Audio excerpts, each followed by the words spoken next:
Welcome to The Connection Code, the podcast that explores the relationships that make your life and work just a little bit better. Hi, I'm Gillman Rischall. I lead a PR firm called 3PR focused on healthy food brands, but I am just as obsessed with making introductions and bringing people together. And I'm Jeana Anderson Cohen. I started a company that tricks adults into making friends called A Sweat Life. And I'm also working on a social gathering and event space in New Buffalo, Michigan called Petite Acres. I'm obsessed with friendship and gathering. So Jeana, we have been doing this thing where each episode is inspired. Each episode's big topic is inspired by our guest. And we are kicking off season 2 with a really special guest, Dr. Carlie Thompson. And based on what she's experiencing right now, I have kind of a more substantive, emotionally heavy question to run by you. Ready for this? Have you ever experienced something that initially felt emotionally devastating, but with some perspective and distance was actually beneficial? The answer is yes. I thought about that. Thank goodness we prepare in advance, because I think if you had said this to me, if you'd asked me this question, I'd be like, my God.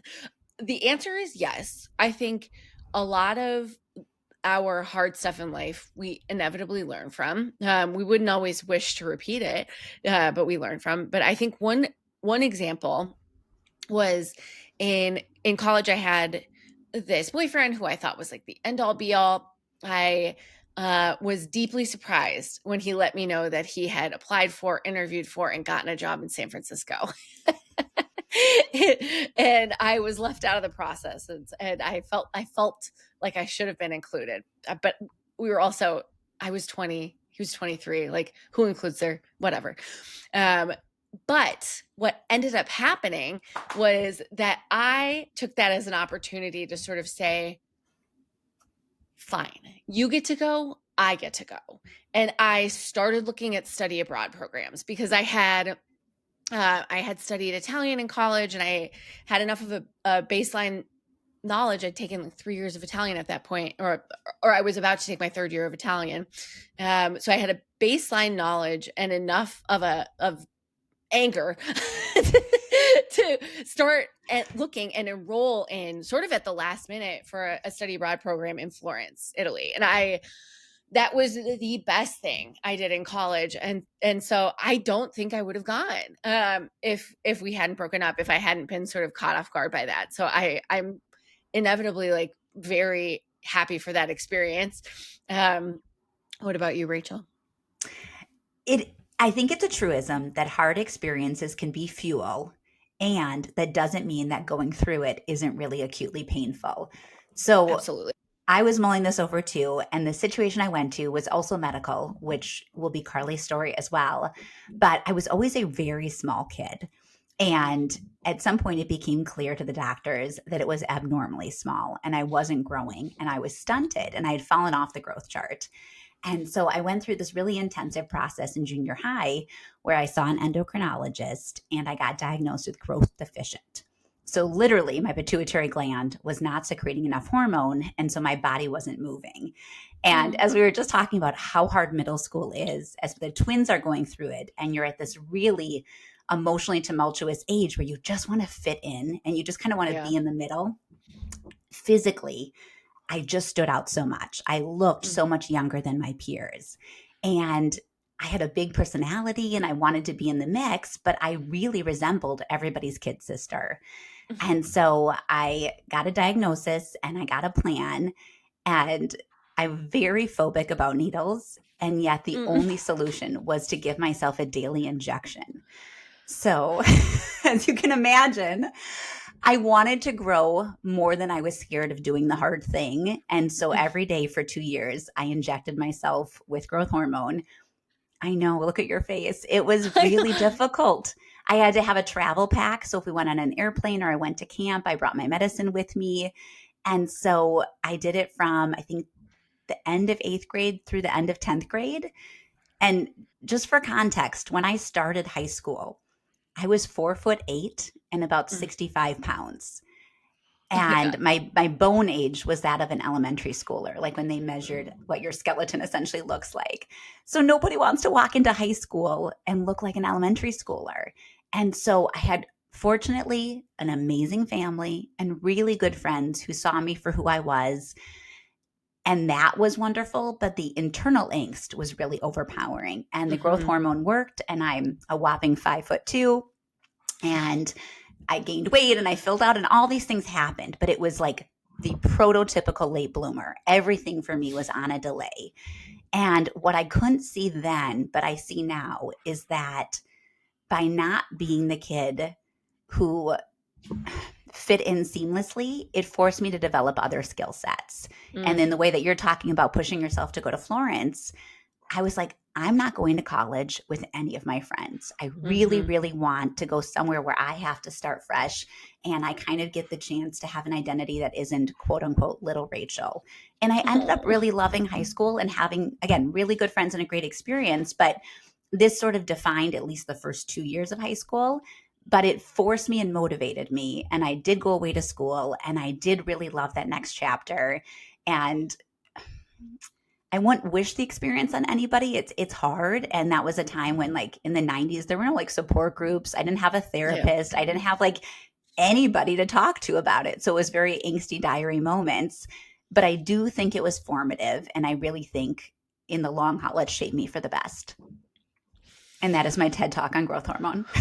Wow. Well, I have another friend who went through like a similar um stunted growth situation, and she had doctors who ended up like traumatizing her. So I think like Oh you no. well, it sounds like you had the right like family situation, the right medical team, like where it was really focused on you and making it the best situation possible for you. So it ended up being a positive too.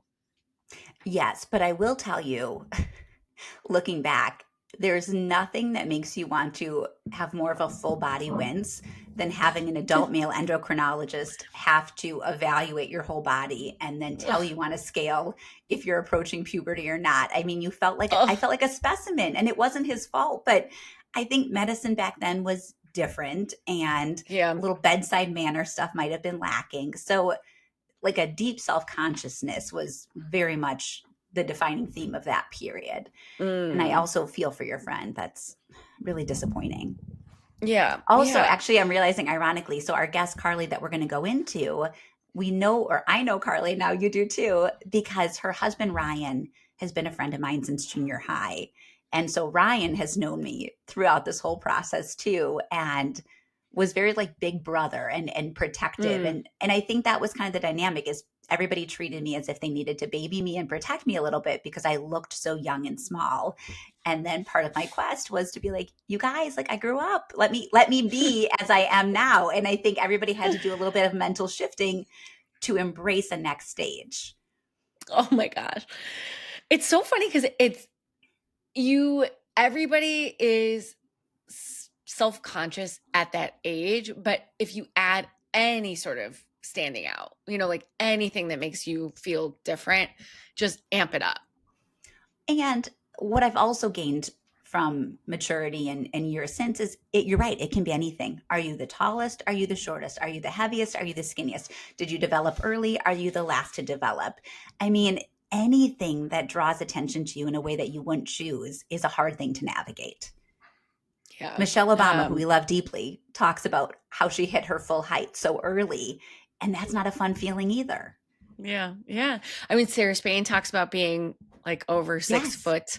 Um, oh my gosh. It was so interesting to hear you two share your stories when we were on that retreat, pretty much back to back. And just think about like how similar but different it was. Yeah. Any end of the spectrum, I think, is pretty defining Yeah. during your adolescent years. And then Yeah. Sarah turned out beautifully. And so did you. And so did you. Some days. Yeah. And so, oh my God. Well, Rachel, I'm so glad you brought Carlie to the podcast. She is such a breeze, such a light. Talk about kind of why you wanted to have her as a guest, as our first guest for season 2. Yes, this was actually even really kismet timing, but I don't want to spoil what Carly's going to talk about, but I will set up why she's so incredible. So I'm going to read this. She is a board certified and fellowship trained breast surgical oncologist and associate professor of surgery at UCLA Health. So Carly has amassed more than a decade of experience performing scientific and medical research, and she's won several awards for her work. She sounds like such a grown up, which she is, but she's also the warmest and nicest and sweetest. Hi. Thank you so Hello. much for, in a very serendipitous way, joining us today. We're really excited to have you. I'm really excited to be here. Thank you for having me. So, because it's a podcast about connection, I always love to draw a dotted line between how the guest ended up on the pod. And in this instance, your husband, Ryan, has been my friend since seventh grade.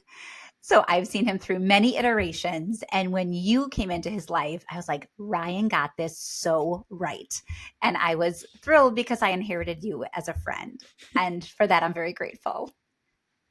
Yeah, same, same. You, Rachel, have interwoven through both of our lives as individuals and as a couple many, many times. So we're grateful for you, and I'm excited to be doing this with you. Yes. Well, we just caught up, and I was saying that you've lived a lot of life recently and gone through quite a bit of significant change. And so I thought it might be better for you to explain where you're sitting today. Yeah, I am. I'm going through what I I I imagine will be probably my biggest life transition.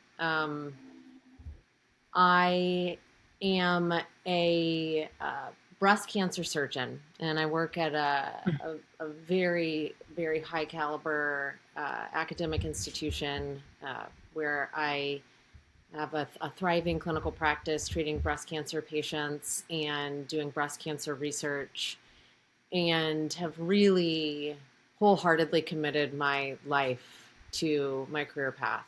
Um, I also have a wonderful husband, Ryan, that you've mentioned. I have two beautiful children, 11 and 6. And, you know, life has always felt very blessed, but in the last probably 10 years or so has felt very, very challenging at times. But we were just kind of grinding, going, going, going, and kind of getting lost in the grind, losing a lot of perspective along the way. And my husband started to experience some health issues a couple of years ago, which really started to make everything feel quite a bit heavier. And then I myself was diagnosed with breast cancer just a couple of months ago. I just had my hopefully final surgery actually a few days ago. So life came to, it had been in not even in retrospect, we kind of felt the unraveling happening as it was happening, but it life came to a very abrupt halt for us when the day I received my diagnosis. And um, I have taken an extended leave from my clinical practice, and I've gone through treatment, and we've pulled our kids out of school. I'm homeschooling them, which honestly could be a whole podcast in and of itself. But and and we're going to start traveling the world and doing a full and complete reset. So we are currently in Ojai, California, which is the most beautiful, magical place, while I recover from the surgery. And then after the holidays, spending some quality time, good quality time with family back in the Midwest, we're going to launch and we're going to start traveling internationally. And we'll start in Bali for a few months and go from there. But there are many layers to the lessons, and just the things to potentially talk about, and what the turns my life has taken over the last decade for sure, but within the last 2 years and then 6 months, it's all been pretty major. Wow. So Carlie, you and I just met before we started this conversation, and I'm so grateful to have met you. And just in that brief introduction of what you've been going through, what I'm hearing is, and you tell me if this is what really is going on, a shifting in priorities and this sort of like grabbing a hold of the people you love and sort of saying like, we don't know what kind of time we have on this planet. Like, let's enjoy every second of it. Is that kind of what went through your head when you made this shift? Oh gosh, I mean, it's so complex. It really has so Mm-hmm. many layers. I think that at the highest level, what I have been experiencing, I'm going to start with what I've been experiencing as an individual, right? Because there's Mm-hmm. the perspective of the individual, there's the perspective of the wife, the mother, the surgeon, you know.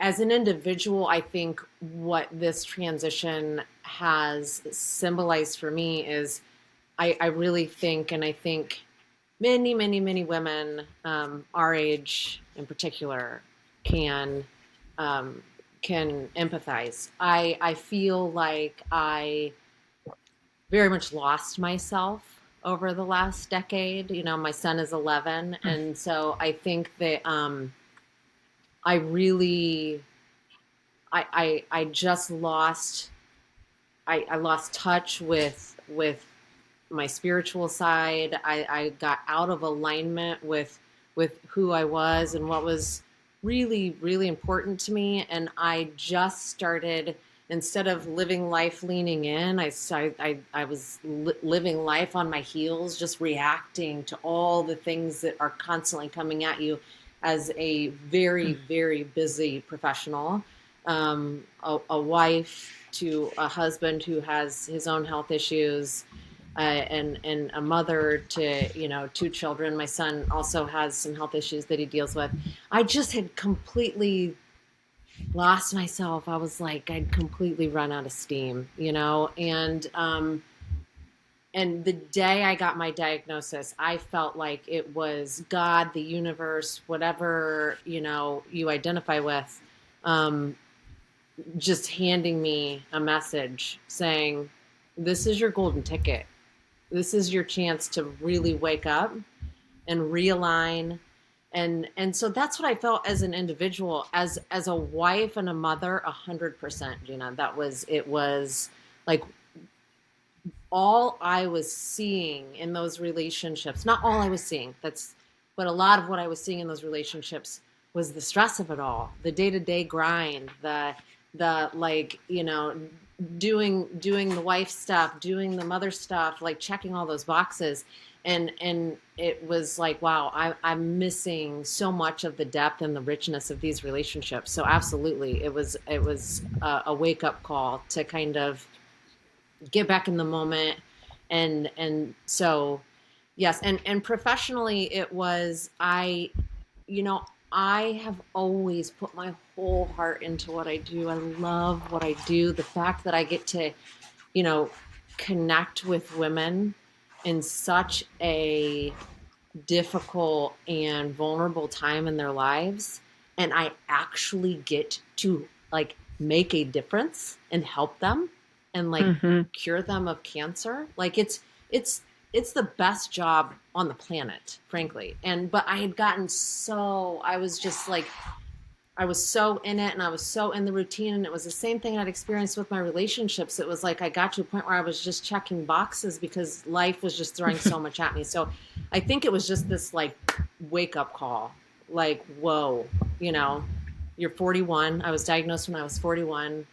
You're 41 and you could do this for the rest of your life.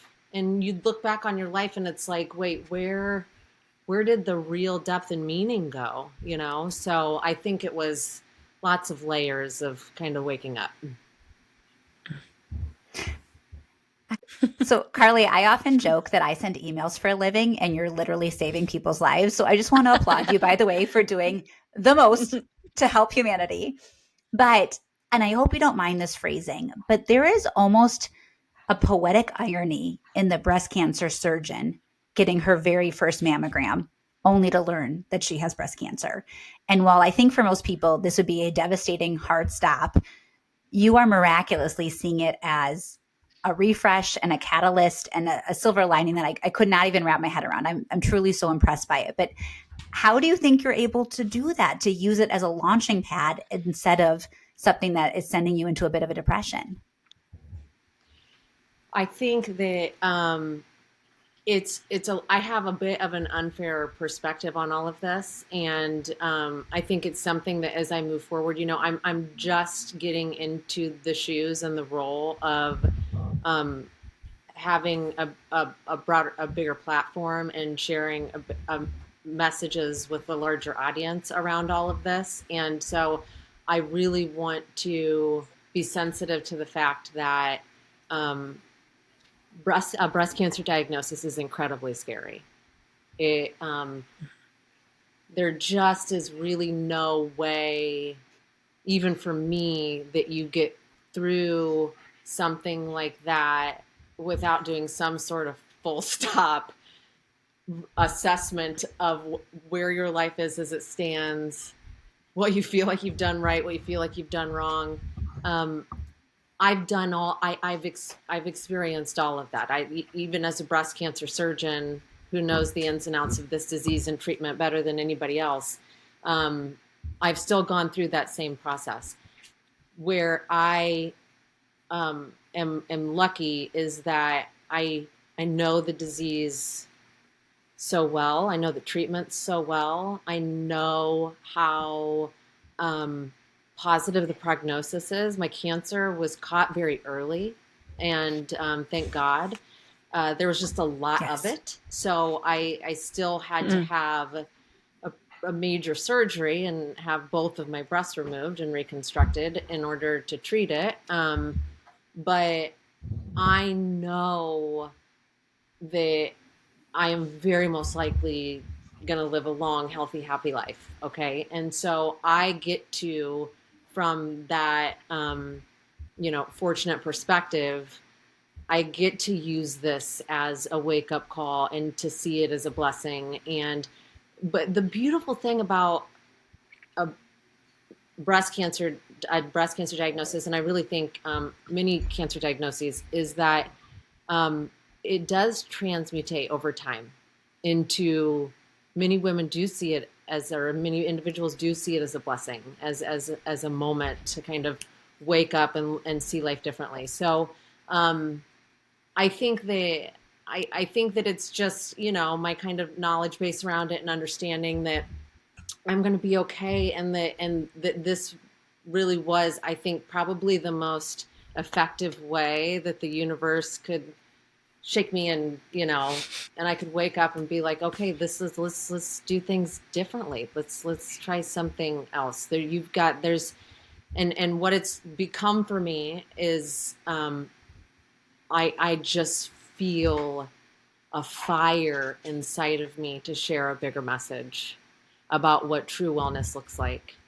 And it's not Mm. just the physical. It's so much more than that. It's mental, it's emotional, and I think really almost most importantly, it's spiritual. And so I just think that there's a much bigger message that I'm feeling really impassioned to share through all of this. But Wow.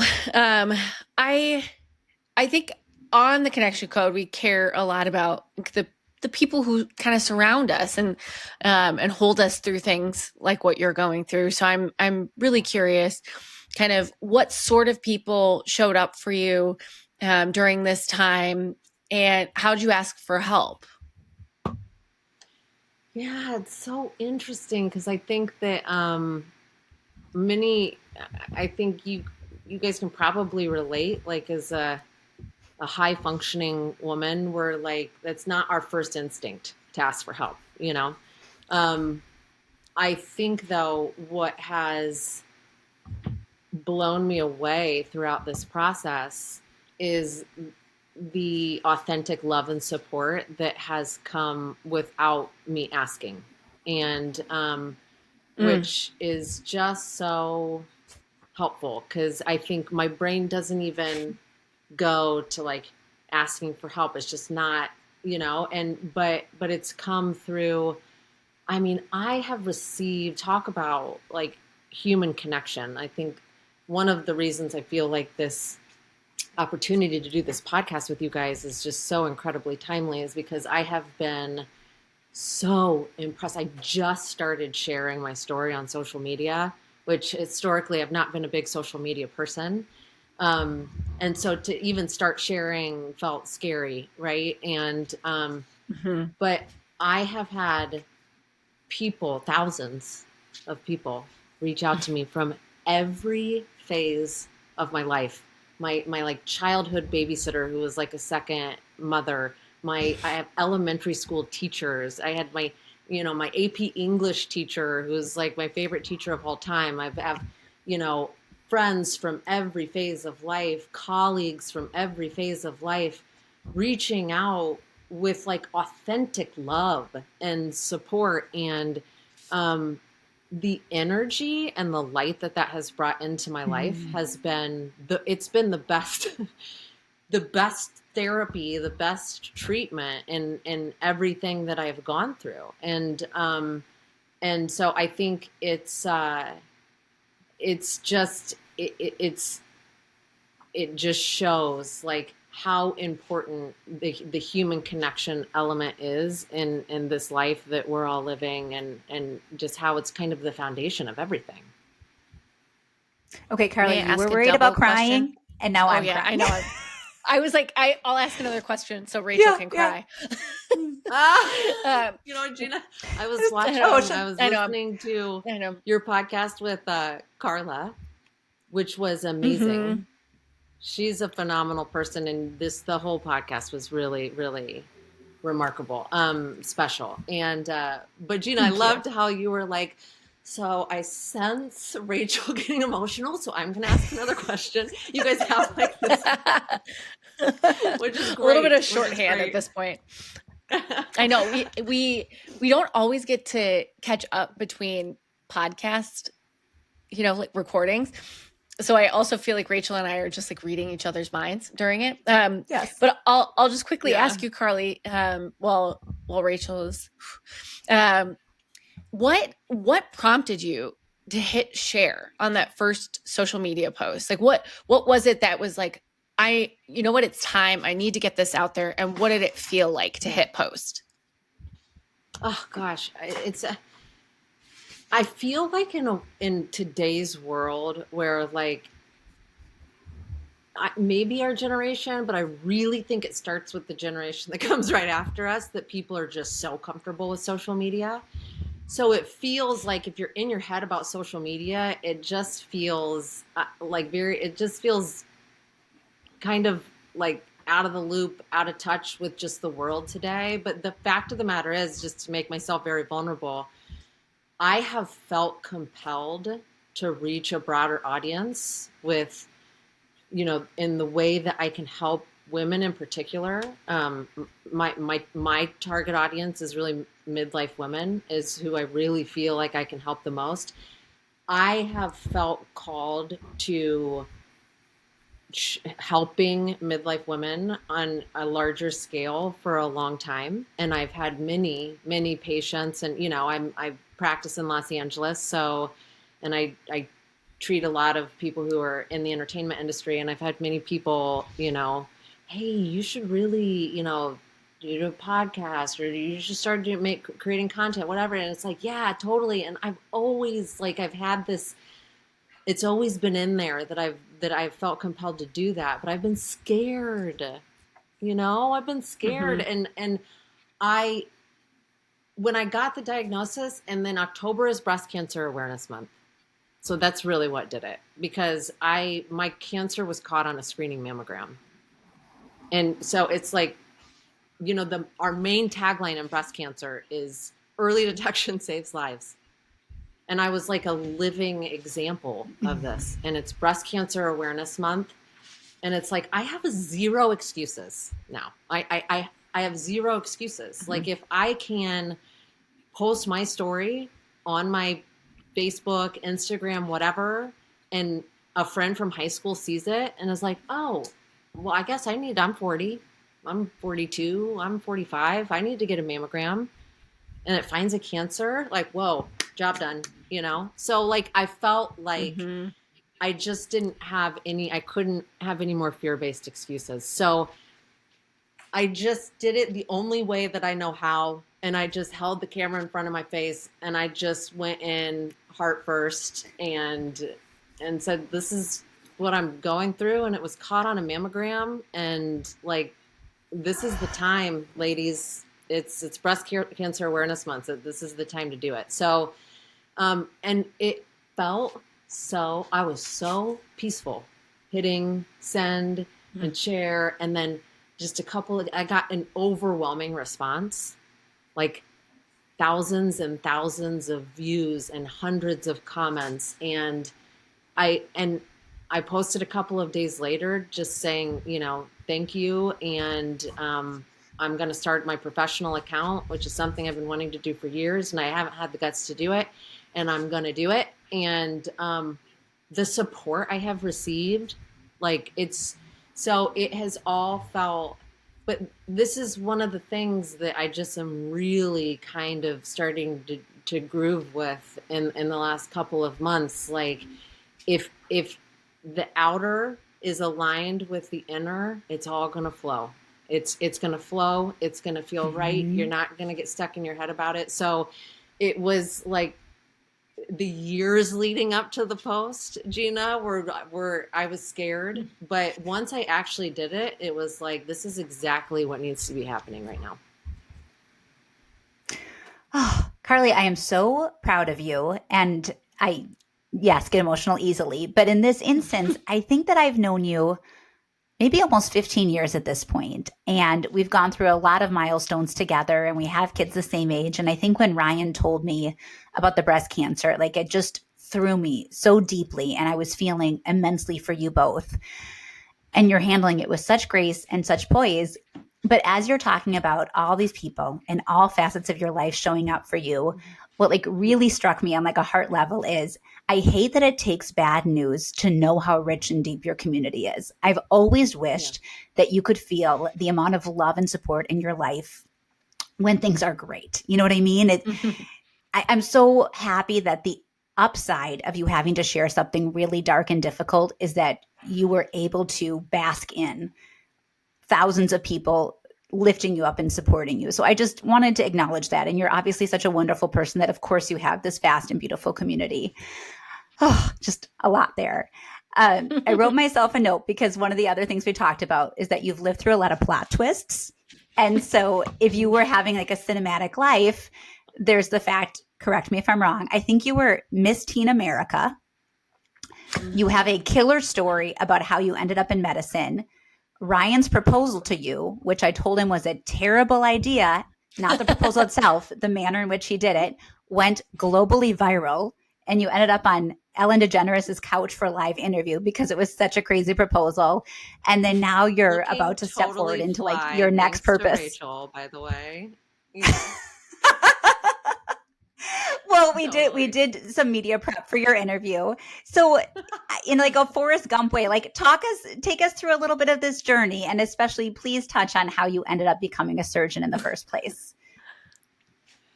Oh my gosh. Yeah. So you know what? I'm a super small town girl from Indiana.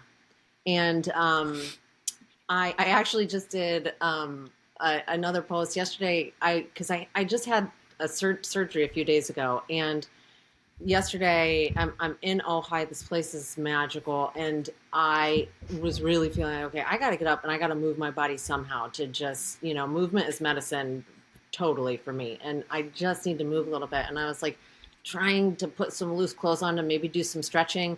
And I had the windows open and I hear the birds chirping and it's so like pleasant. And then I hear these cows start to moo. And I was like, oh my gosh, like the healing sound for a girl from Indiana who like grew up. I didn't grow up on a farm, but both sides of my family were farmers and I was around. I mean, that sound is so healing. But so I'm a small town girl, like through and through. And I got it. The pageant thing was, something that my mom and I just did for fun. I had a friend who, nominated me to do the, Miss Teen Indiana pageant, and my mom and we had no idea what we were doing, right? But we went, and the first year I got, I think, third runner up, I don't remember, and we were like, whoa, that was really fun. And then the next year I won Miss Indiana, I won Miss Teen America, and it was like this just amazing experience. And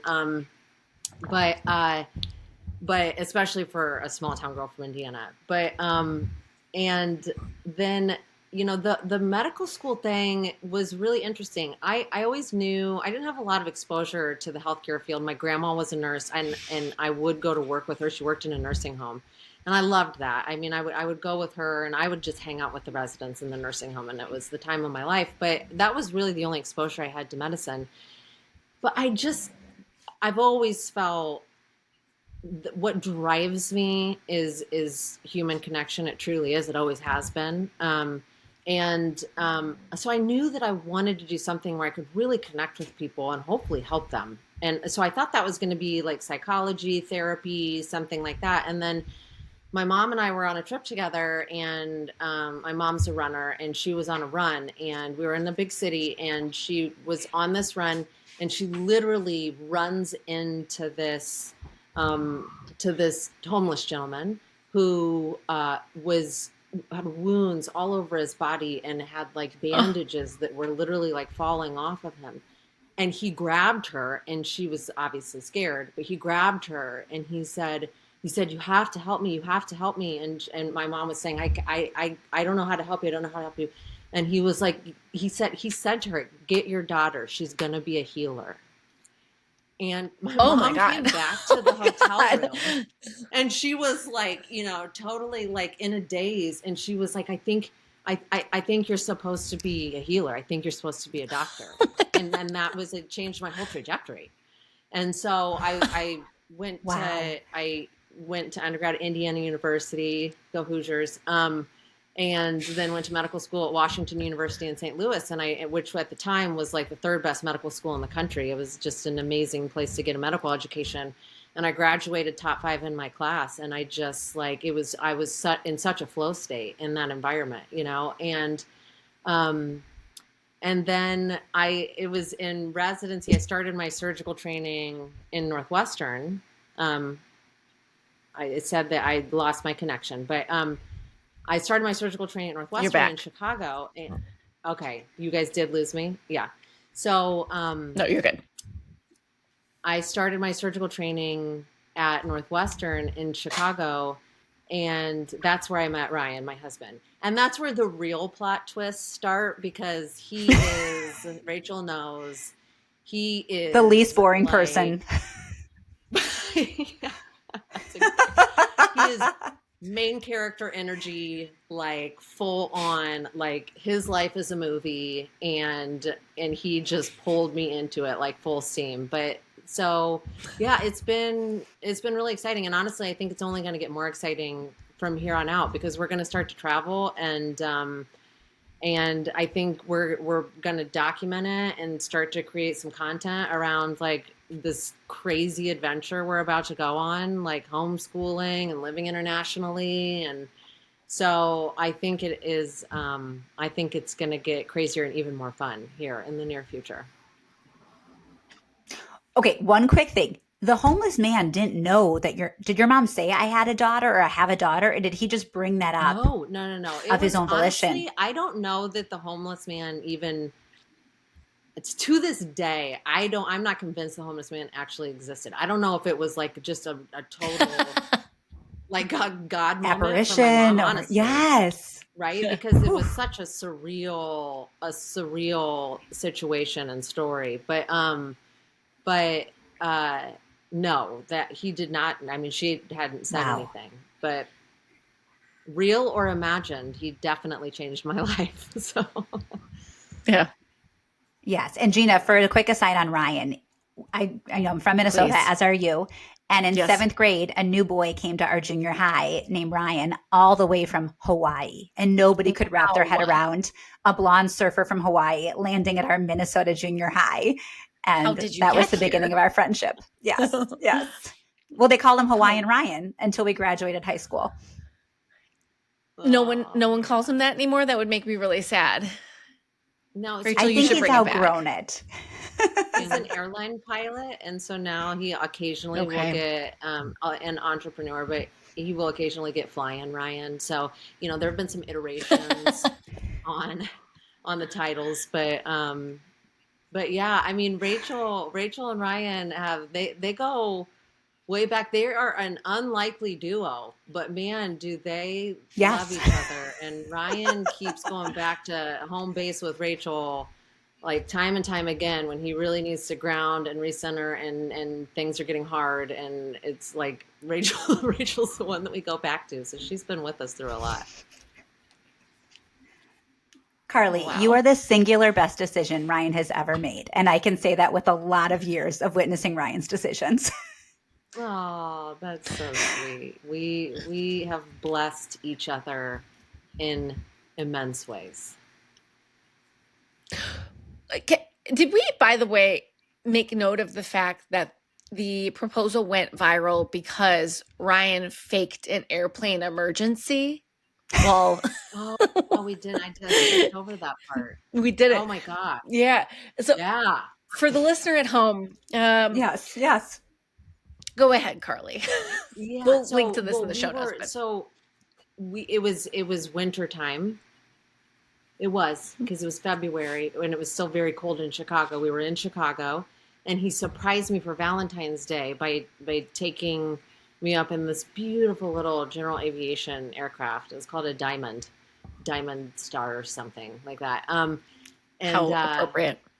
Right. And it was beautiful. I mean, we were over Lake Michigan, and we were just going up and down the coast and taking pictures, and it was this really magical moment. And but at a point, I see him out of the corner of my eye start to kind of more urgently like mess with some of the instruments in the plane, and then all of a sudden I feel my stomach go up into my chest, and all I'm seeing is water. All I saw out of the whole front window of the aircraft was Lake Michigan. And I look over at him, and he's like, what did he say? The instruments aren't responding. I need you to read this checklist. And he hands me this laminated checklist, which we'd flown in GA aircraft a couple of times, and I would do the checklist for him sometimes, the takeoff checklist, the landing checklist, whatever. And so I'm reading this checklist like my life depended on it, because it really in that moment felt like it did. And at the end of the checklist, it said, the pilot in command says, or something about a ring engagement procedure, and the pilot in command says, "Will you marry me?" And yeah, it was the most emotional kind of like whiplash I've experienced in one moment, but it was pretty awesome. And he had captured it on, this was 2012, but he had a GoPro. This is like early in the days of GoPro, and he had a GoPro mounted in the front of the aircraft, and had told me that it was a TCAS, a traffic collision avoidance system, something like whatever. And so we got everything. He got everything on video. And one of our, this is the kind of ties in a little more kind of human connection here that is just so beautiful. One of his good friends from childhood, his name's Derek. It was a videographer and editor. And so he just gave him all the footage, and he was like, hey, we want to put a video together to send it to our family. And so Derek put this awesome video together, and we posted it on YouTube and sent the link to our family. And literally a day later, the video had like 25,000 views. This was in 2013 when we posted it. So this is like early in the days of the whole viral video phenomenon. And I was like, man, Grandma has been really watching that video. Like, why? Like, who's watching this video? It's had 25,000 views. 3 days after it was posted, Ellen's production team reached out to us. So the video went like wildly viral very quickly. We had no idea what we were doing. I mean, it wasn't like that was like a thing that happened. I had camera crews, Inside Edition camera crew came to Northwestern Hospital and was like out on the sidewalk, and I was like in my scrubs, you know.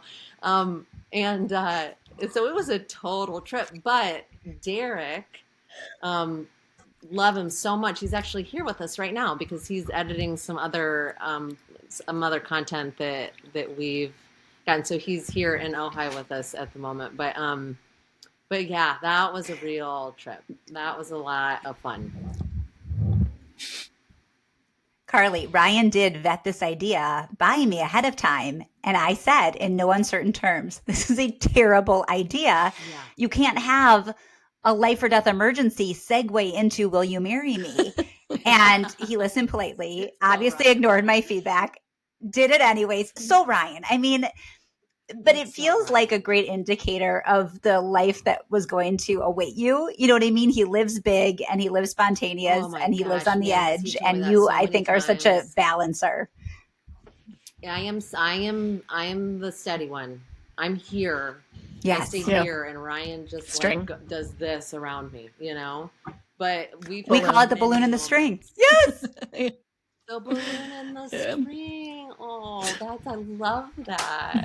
But we've had many moments where he's like, you knew what you were getting yourself into. And it's like, yeah, but when you're in love and like, you know, it's like that fresh love, and you're not thinking about like how this is going to translate when you have 2 kids and life is crazy.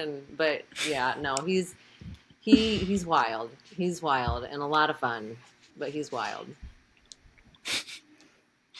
My favorite part of that video, Rachel shared it with me today, was at the start of it, in this emergency, air quotes for the listener, he said, honey, I'm going to need you to stay calm, and then hands you the book to read through, which is why when you got on, I was like, I know you can stay calm. Because you really did stay calm. Oh yeah, I can. I've got that down.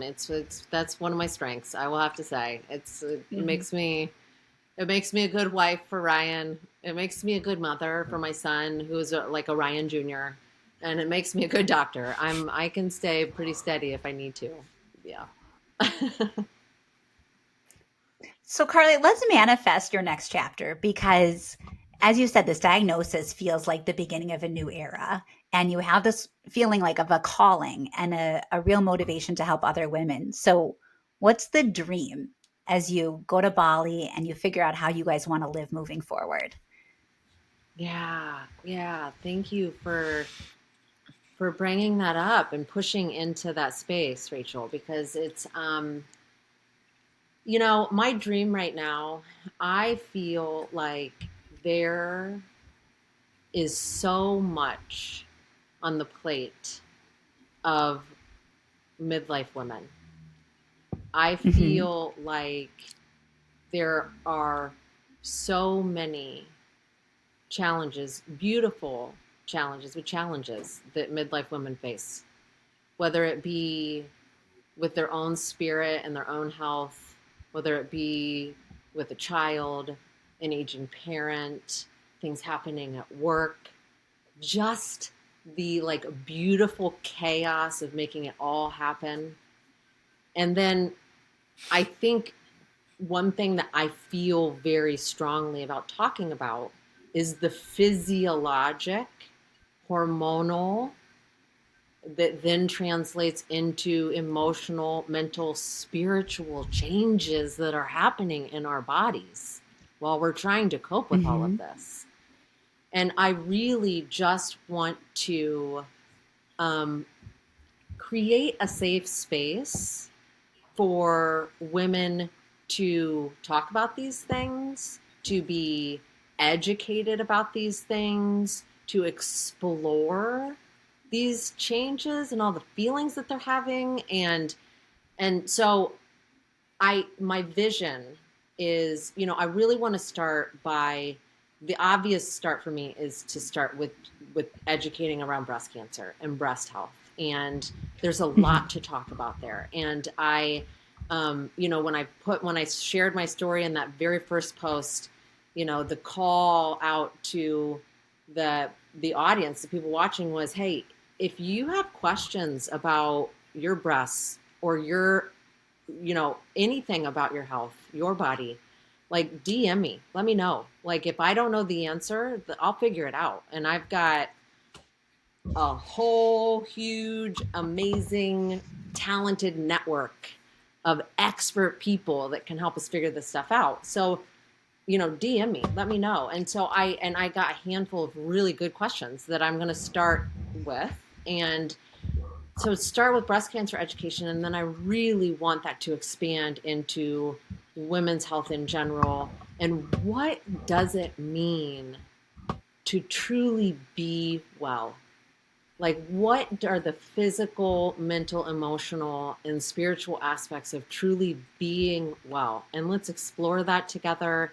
And I'm going to be traveling the world, and I'm going to be, doing the yoga retreats in Bali and sharing, hopefully sharing the insights and the energy from that. I'm going to be, hopefully doing meditation retreats in India and like sharing the contribution that a spiritual practice can make to your physical health, to your overall health. So I really just, the end goal, Rachel and Jeana, is just to share. I have so much light and love inside, and I really want to share that with women, specifically women, in this season of life, to help them find themselves, recenter, ground, like find that wellness within themselves. So that's really the vision.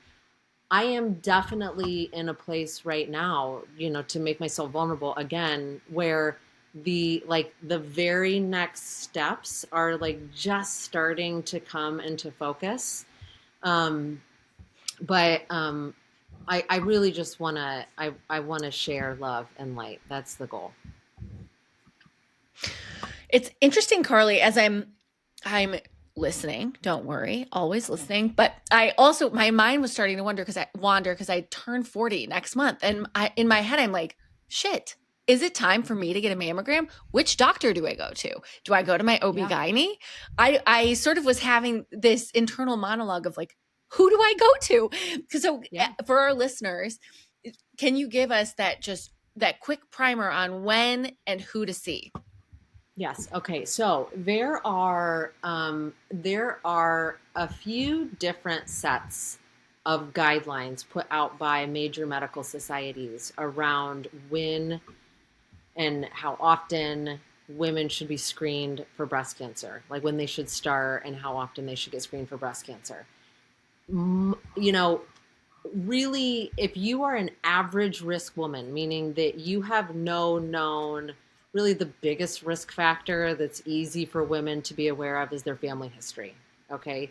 If you have no known like family history of breast cancer in a mother or aunt or grandmother, and as far as you're at average risk of developing breast cancer, then you can really start breast cancer screening anytime between like 40 to 45.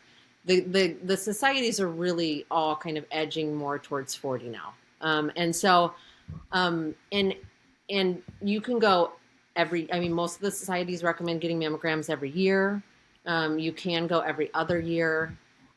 But that's the general guideline, is that you should at least, once you hit 40, you should probably be talking to your doctor about it. And the doctor you're going to talk to, Jeana, is whoever is running your kind of overall kind of general primary care. And for women our age, that's usually a primary care doctor or internal medicine doctor or an OBGYN. And so those two categories of doctors are well equipped to order mammograms. And then they're the ones that kind of will follow up the results and kind of order any follow-up tests. And but so if you're turning 40, then it's time to at least start thinking about it. And it's also time to, the other plug is that it's time to start, asking questions of your family members. Like, what does run in our family? That's the most powerful crystal ball that we have in medicine. And we don't have, many sophisticated crystal balls, but that's one that we do have, and it's just looking at the things that are running and the conditions that are running in your family, and so it's and for some people, Ashkenazi Jewish individuals in particular, Mhm. like it's very important to know what runs in your family and if you might qualify for genetic testing. I mean, that's another huge like piece of valuable information that we can get. But yeah, women, when they hit 40, that's when we really kind of need to start thinking about all of this stuff. Mm-hmm. Jeana, I go every 6 months. I'm getting extra screened. Yeah. Fun And so times. Birdie the it's dog going to has entered vary the chat. yeah. So, mammograms form the foundation of breast cancer screening. So that's what I get the most questions about is like, well, I've heard that you can get ultrasounds for breast cancer screening and MRIs for breast cancer screening. And so I think I'm going to skip the mammogram because, the compression and the radiation but for better or worse, mammograms do form the foundation of breast cancer screening. So we really, we can't get away from mammograms, but we will in certain women, women who have particularly dense breast tissue or who are known to be at high risk of developing breast cancer. We will add imaging tests, like it sounds like you're getting, Rachel. Like we'll add breast ultrasounds. For our highest risk women, we'll add breast MRIs. But we usually start with the mammogram. Tell me you're a nervous Jewish woman that you want to go twice a year to make sure everything's okay.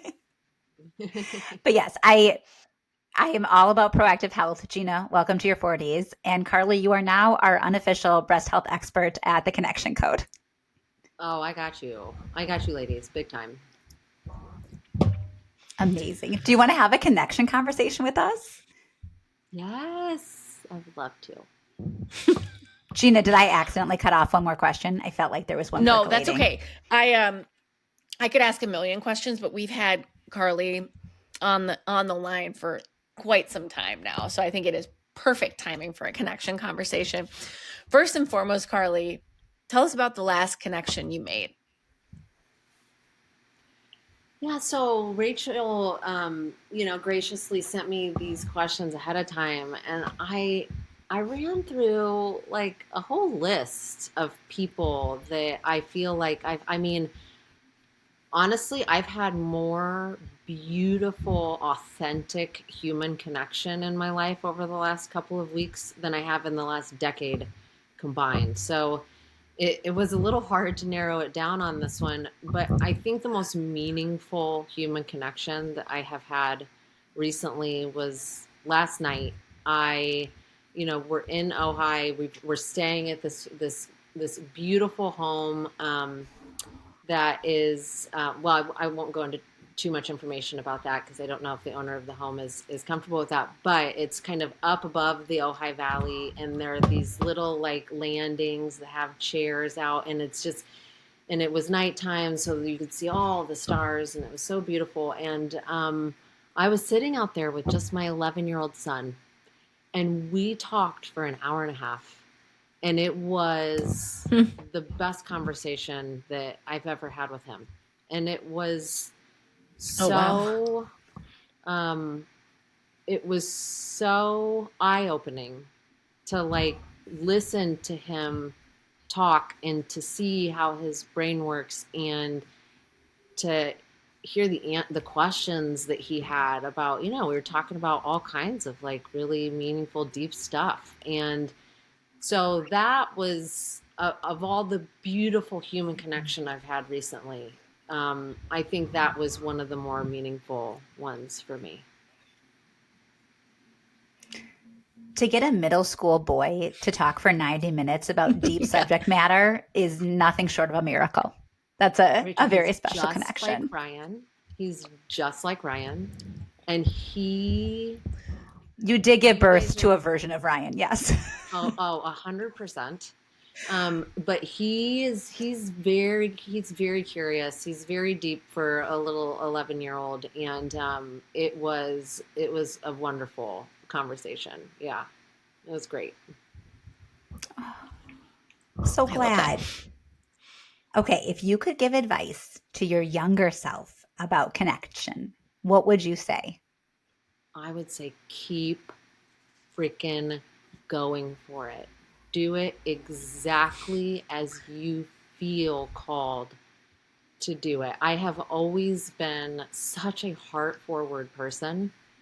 And I, you know, as I've gone through these last couple of weeks, and I've had people reach out to me that I haven't been in contact with for years. And the way that they are pouring love onto me, it's like I did something right in the way that I carried myself through life. And a huge part of that, if not like the majority of that, I think was just always connecting with people authentically, heart first. And I would encourage my younger self to just keep doing that. You know, when you live life with your heart exposed, there's a lot of opportunity for um, damage, injury, and I experienced that. I experienced a lot of that. I'm a sensitive person that always had my tender heart on my sleeve. And so I definitely experienced my times with feeling like I wanted to close off and no, I need to just save more of this for myself and my family. And I would say to that younger version of myself, you keep doing it, girl, exactly as you feel called to do it, because it's going to pay off for you in dividends. I love that. It sounds like you've had a lot of lovely connections. I would love to find out if there's anyone in the world who you would like to be connected with, a dream connection, who you're not already in contact with. Oh gosh, there's so many. Um, there are so many. I want to look up the name. I want to not screw up the name of this author. Um, Let me just get it right.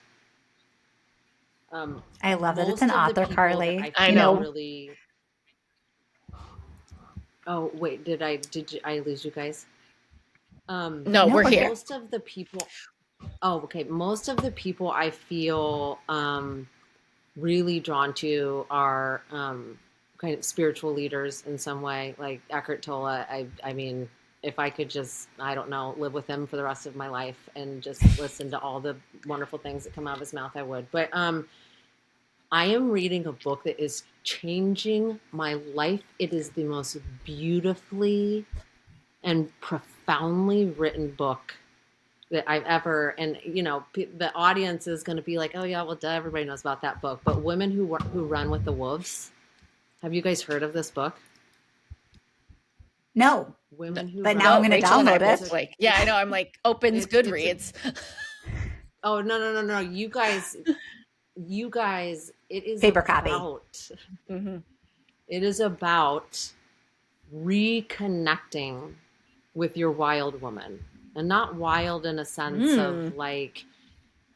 like out of control, messy chaos wild. It's like ancient natural wisdom wild.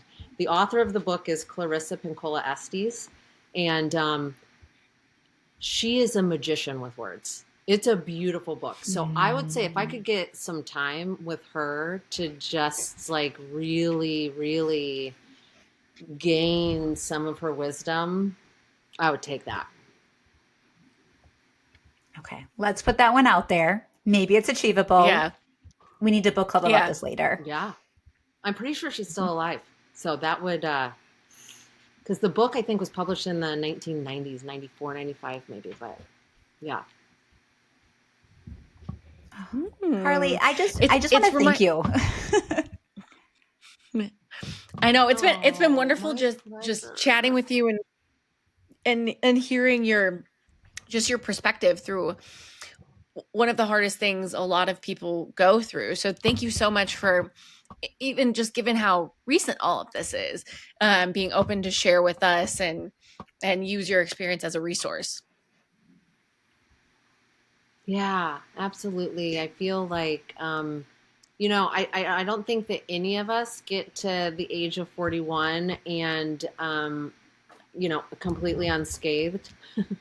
But I feel compelled to um, put my beautiful pain and suffering out there in a way that is hopefully helpful to people and that will encourage people to do the same and to kind of grow through all of that. But thank you guys for having me. This was fun, and I knew that it would be. And thank you so much. I love what you guys are doing here, and you're so good at it. And your guests have been amazing. So, I want to just feed energy into this, what you guys are doing. I think it's a really great thing. Well, likewise. And where should people find you as you start to post and share your journey? Where do you want people to follow along? Yes, at Dr. Carlie Thompson. And that's Carlie, for those who really want to get the spelling just right. CarlieThompson. And that's primarily right now on Instagram and Facebook with the next phase of TikTok. So, yeah, I would love to see anybody on there. My DMs are always open. Carlie, thank you so much, Carlie. Thank you. We truly appreciate you, especially how recent this is. So thank you. I am beside myself, Rachel. Carlie was so lovely. Thank you for bringing her to the podcast. I am so happy this worked out. And I think what I just have not even absorbed fully is being a couple days out from a final breast cancer surgery and having the ability to sit down and have a conversation of that depth and that intensity. She is a uniquely special person. Yeah. Also, the foresight to sort of say, this is the time to stop, pick my family up, create both this cocoon of family and this discomfort of world travel. I just think it's going to be such a great experience for that whole family. Yes. I didn't spend too much time on it, but the homeschooling thing is blowing my mind because I could barely get through COVID remote schooling. So she's incredible. And I don't know. I love watching people take big, bold risks. Yeah. And I don't always think it's in my nature, but I get such a vicarious thrill from observing it. And so I'm very excited for Carlie and Ryan's family to embark on this chapter. It's interesting because we've now have had two guests pick their families up and do this sort of, I don't know, walkabout for a year as a family. And it makes me think that maybe I could do it. Jeana, I believe you could. I could not even get through one game of Connect 4 with Shira last night without somebody melting down. So I'm like, I don't think we have the capacity to leave the country together. Only time will tell. Carla told a story of her son. I don't know. Also, you'd have to want to.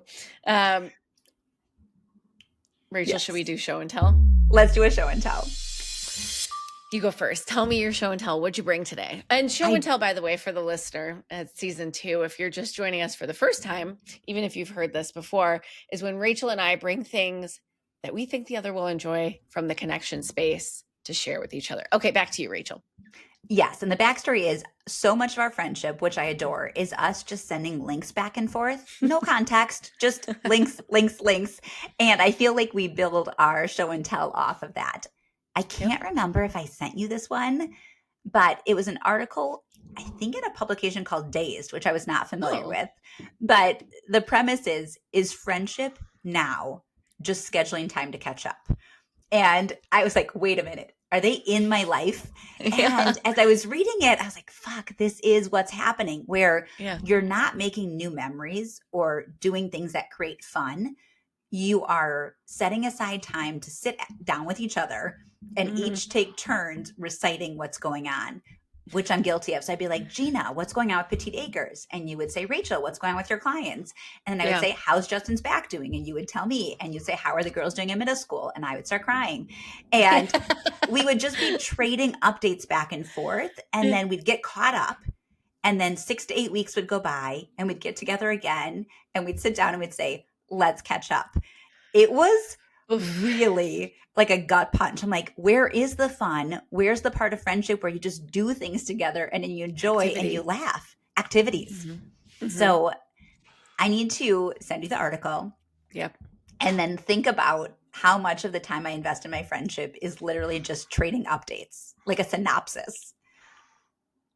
I honestly think this is just another argument for activity friendships, or scheduling your time with friends around activities. Yes, you can catch up while you go for a run, but also you're going for a run. And yes, you can catch up while you're playing pickleball, but you also can make new friends while you're playing. I don't know. Do an activity. I don't want boring information trading friendship to be the only, to be the main thing that we devote energy to. So I thought that was worthy of discussion. Yes. And you can run an errand and catch up. Like we talked about this, Rischall, like just running an errand together, like going to Target. How lovely. Better with friends. Yeah. Everything except sleeping. What's one activity you'd like to do? I want to know though, what activity you'd like to do with a friend? Oh, I love a walk and talk because I love walking. And it feels like you're getting in your steps and you're getting in movement. But conversation, I think, flows really well when you're in motion. Mm-hmm. If somebody said, do you want to run and talk? I'd be like, absolutely not. That sounds horrific. But if you want to briskly walk towards the lake, yes. Yeah. And you I feel like yours is a fitness class. I do like a fitness class. I think I like a hike. I like a fitness class. I like learning a new thing. I think that's really fun. I'm trying to figure out where I can learn to knit. So why not pick up a grandma hobby? Oh, well, I'm going to put you in touch with my niece, Lily, who's become an excellent crocheter at the age of 11. Yes. Great. Okay, Lily will be my friend. Okay, tell me yours. Okay, so mine is Brene Brown's marble jar theory. It is first it's a video. I'll link to it in the show notes, but it's something I study or I stumbled on. And it has to do with trust. But it was specifically how she taught her young daughter. I think her daughter at the time was preteen teen, like 11 to 13. Mm-hmm. And she was dealing with like having shared something secret with a classmate and that person shared it with everybody. And she found her daughter just like crumpled in a ball, like crying, saying, how can I trust anybody ever again, essentially.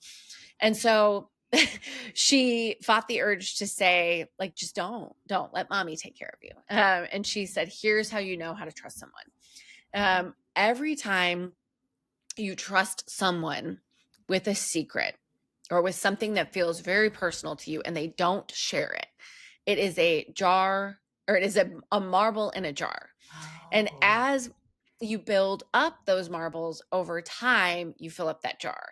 And that's how we learn to trust someone, is by slowly gaining that sort of language and trust.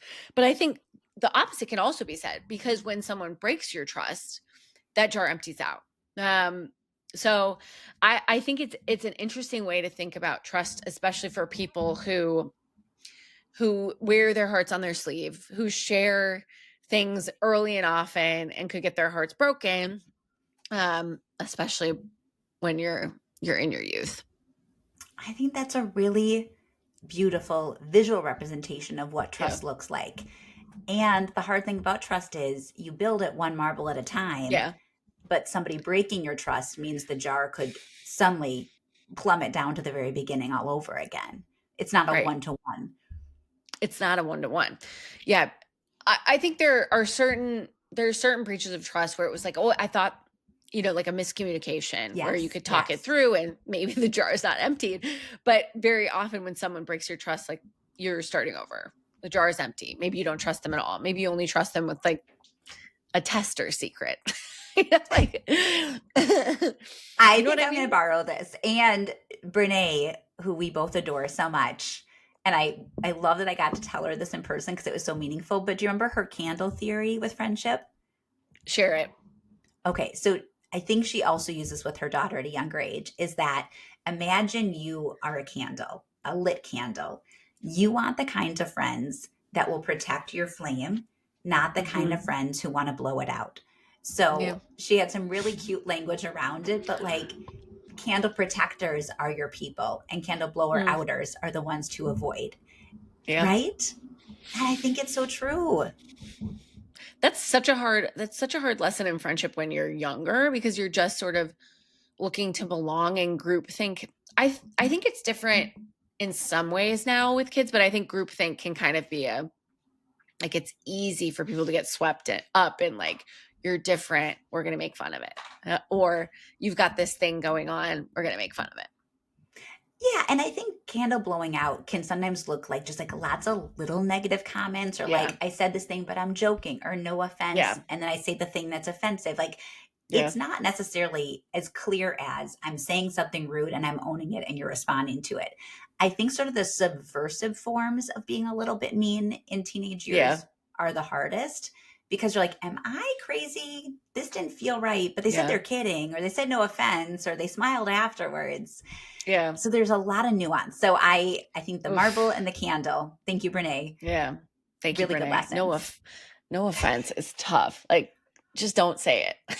Just don't say it. If we could teach that across all humans, if the thing you're about to say has to be preceded by no offense, just do not utter it. Do not say the words.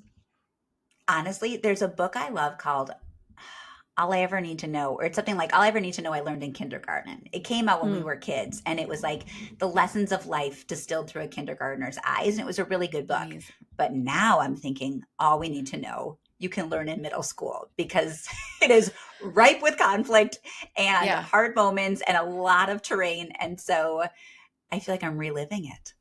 Yeah. Yeah. That's the thing I hear about parents.